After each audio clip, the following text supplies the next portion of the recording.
Hey guys, Zen here, and recently this happened. Steam crushed an all-new world record for the most concurrent users on the platform with a mammoth 30 million players at its peak. It is a huge milestone and proves that Steam is still the largest and most popular place games are launched on PC. And so, how did this huge revelation fare for Rainbow Six Siege, one of Steam's most popular shooters? Well, it didn't keep that pace. Actually, Siege saw a 15% reduction in its player base on Steam over the last 30 days, and it hasn't charted back up. And of course, the controversy that started to go viral online is that Siege is finished. Post after post, and plenty of comments saying this spells the end for Rainbow Six Siege, but the response from Ubisoft is the exact opposite, because they made a major announcement addressing the current state of Siege, and it's eye-opening just how different the story they're telling is. And guys, this video is packed. The most requested feature since the inception of Siege has been confirmed. Also, the reveal for Year 8 is coming up, and we now have a date even before the launch of the final season in Year 7. And the gaming industry, even beyond Rainbow Six Siege, has been at war over the most debated topic ever in competitive FPS games, and it's crept its ugly head up yet again. Let's get into this. But guys, what do this operator, and this one, and also this operator, and well, so many others have in common? Yeah, they all sport a watch. Guys, introducing the all-new Land and Sea watch collection from Ridge. These guys have crafted a watch with the same premium materials they use for their wallets, and guys, this thing is just stunning. Each watch comes with 2 straps and 2 bezels. You get a rugged rubber strap and a steel link bracelet with a screwdriver included to customize it exactly how you like. The bezels give you multiple time zone tracking if you're traveling and a timer to stay ahead, but are also a great way to switch up the look based on what you're getting into. And Ridge guarantees a 45-day risk-free trial, and if you love it, a lifetime warranty. Guys, from the heart, I've been wearing this watch almost daily since I picked one up, and I genuinely love this thing. It's built tough. I love that I can switch out the bezels on the fly. It's water resistant up to 200 meters fully submerged, and if anything happens, Ridge has it covered. And so guys, you can get 10% off with the link in the description, or head over to ridge.com/zen and use code ZEN at checkout. Guys, it's the perfect gift for someone special over the holidays, and I know they'll love it. And so click the link in the description, and thanks to Ridge for sponsoring the video. So guys, Year 7 is coming to a close, and with one final season left to release, Ubisoft has delayed more features that were supposed to launch. Take a look. The first and probably most famous delay is for the permanent arcade playlist. This would have made every single arcade mode ever released in Siege available to play pretty much all the time. It isn't clear if this would be on rotating weeks or just randomly chosen, but it's been pushed into Year 8 Season 1. They also pushed both controller input presets and early voice chat penalties. Now, Rank 2.0 is another major update for Season 4, and thankfully, they confirmed that it is in fact launching in the season. They say the Rank 2.0 system has been fine-tuned and is ready to be released during Year 7 Season 4. This will change the way your ranks are attributed, as well as updating several other parameters. And so a more rewarding, more consistent, and just totally reworked ranked experience is ready to rob you of MMR. And did I mention it also spells the end of placement matches? They're gone. But Year 8 is next up, and the reveal will be one of the biggest in Siege's history because Ubisoft is able to focus almost solely on new content. Throughout Year 7, Siege has gotten back to its roots a bit. I mean, they did things like this, adding Operation back to seasonal releases, and even bringing back the VIP discount to the store if you purchased the year's pass. But Year 7 was also a year of features. Of course, we got streamer mode this year, but we'll also get the permanent arcade playlist and cross-play and cross-progression next season, which means you'll finally have your entire Siege career follow you regardless of what platform you decide to play on. It's a massive improvement, but with all these features now here for the live game, these kind of huge player requests are covered, and so new content and actually exciting operators is a major focus point. And we now know exactly when we'll see it all, because the 6th Invitational has been revealed, and this is where Ubisoft will announce all of the plans for Year 8, as well as the Year 8 Season 1 operator. They say the 6th Invitational is returning to the Greater Montreal area, Quebec, from February 7th to the 19th. More than just a competition, the 6th Invitational is a true celebration of Siege, where we'll reveal the details for Year 8 and crown this season's world champions. It wouldn't be a true celebration without the community, and we couldn't be more excited to welcome back the Siege family and the iconic Place Bell in Laval for the final 3 days of the event, from February 17th through the 19th. So, guys, not only will there be a new world champion and a full year's reveal for the 8th year of Siege, but they're also bringing back a live audience, and man, the last time I was there, this is what they sounded like.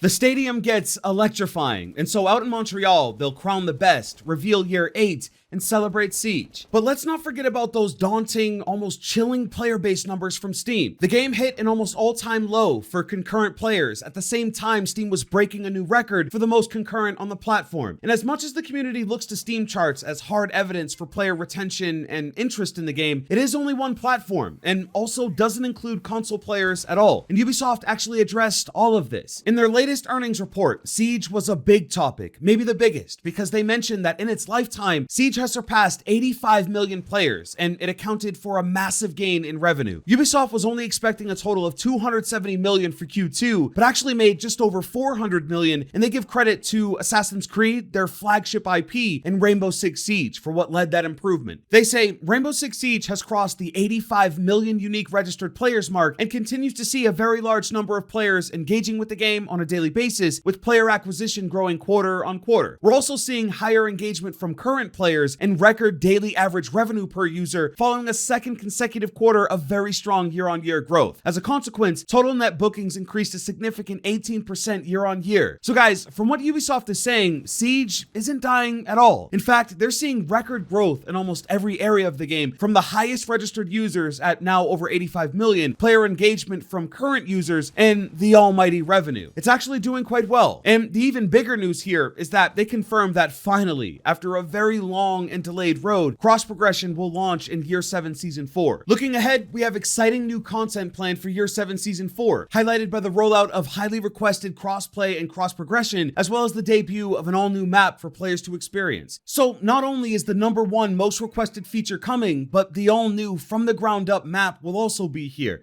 and won't see any delay. This season could be the one that puts Siege back in the good graces of the more vocal community, but from every metric that matters most to Ubisoft, Siege is on fire. And I've seen a lot of feedback that this means there's no incentive for a Siege 2, or that this just means Ubisoft will drag this game out as long as they can. But I'd like for you to consider this. Neither Overwatch 2 or Destiny 2 were brought to market because the first games weren't doing well. Maybe they weren't breaking records or topping the Twitch charts, but there was still substance there. These games had a reason to be made, and it's because there's the potential to make more and to achieve more with the advancements they include. And so for me, this screams that a successor to Siege is inevitable. In fact, most modern shooters that do as well as Siege has almost always have multiple games, even in this era of live service. It may take an extremely long time. I mean, I think GTA 5 is a prime example. There was a point that it was bringing in $2.5 million per day, and even with that unbelievable upside, GTA 6 has finally been revealed. So yeah, it could be a long shot, but Rainbow Six Siege and whatever comes next are not dreams to let go of. Now, they also mentioned R6 Mobile, and guys, this one is set to explode in prominent mobile markets. Over 250,000 players joined the closed beta, which has been exclusive to Android devices, and the feedback and reception of the game has been incredibly strong. They also mentioned that they'll host a soft launch for both iOS and Android to prepare for the full release and scale the game into mobile-first markets like India. So this post had a major focus on the R6 IP, and Ubisoft seems lasered in on delivering big features players are looking for, like cross-progression and expanding into new projects with games like R6 Mobile. And finally, a topic that has been a major pain point for competitive gamers since even before I started uploading to YouTube, and even well before our days with Siege: skill-based matchmaking, SBMM. What is it? SBMM essentially means that as you play a game, in the background, there's an algorithm that's learning your stats and how skilled you are to then pair you up with players of similar skill. It's made to prevent pub stomping, where you have a super highly skilled player facing off against brand new players. Think a copper going up against a diamond. Devs do this because as a new player, you're much less likely to stick with a game if every match you're getting destroyed. And as a skilled player, rampaging on what feels like bots gets old fast. So when a new game launches, SBMM helps to balance this out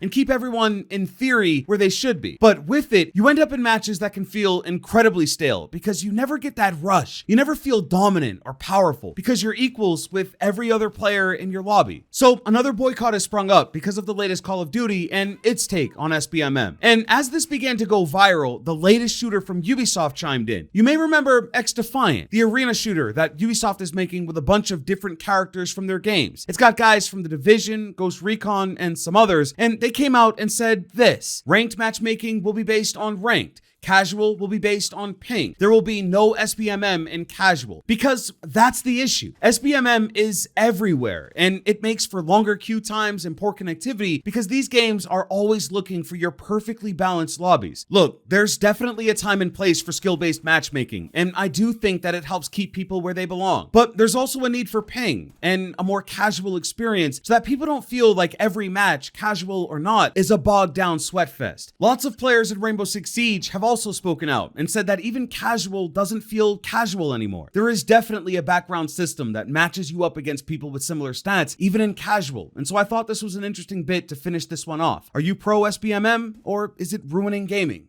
Hey, I'm out.